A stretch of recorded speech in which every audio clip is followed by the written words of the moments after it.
Alright, in this problem, we are once again given the derivative of a function, and we need to take its integral to find the original function y. In the last video, I mentioned that when you take the integral, you get a plus c, giving you a whole family of functions. And I also said that you need extra information to find out exactly what that c is. So this problem gives us that extra information. Problems like this are called initial value problems. Okay, let's start with our question 74. We are given the derivative 9x squared minus 4x plus 5. And let's find y by taking the antiderivative using the power rule. And y will, for 9x squared, we increase the power to 3 and divide it by the 3. For minus 4x, we will increase x to the 1 to 2 and divide it by 2. And for 5, we will increase x to the 0. There's x to the 0 here. To x to the 1 and divide it by 1. And the plus c here. So this will be equal to 3x cubed minus 2x squared plus 5x plus the constant c. So this is our family of functions. Now let's use our initial value to find c. The problem tells us that y of minus 1 is equal to 0. This means that if we plug in x equal to minus 1, the entire function must equal to 0. Now let's plug in.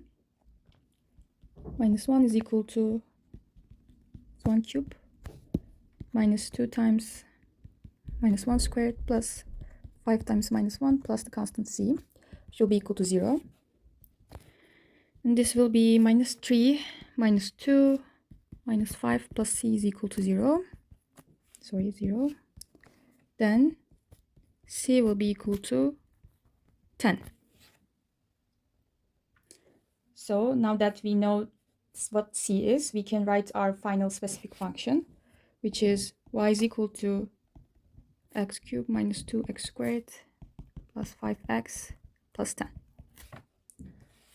Now let's do the exact same thing for question 77.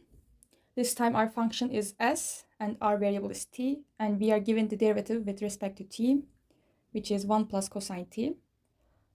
Let's find our candidate for the original function st by integrating. The integral of 1 with respect to t is simply t.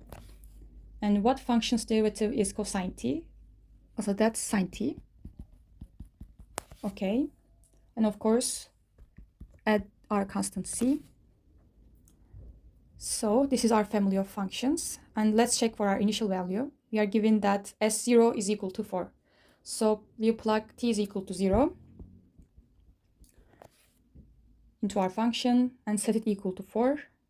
This means 0 plus sine 0 plus c is equal to 4. And since the sine of 0 is just 0, this becomes c is equal to 4. Now replacing the c in our general equation gives us our final answer as t plus sine t plus 4. And we are done.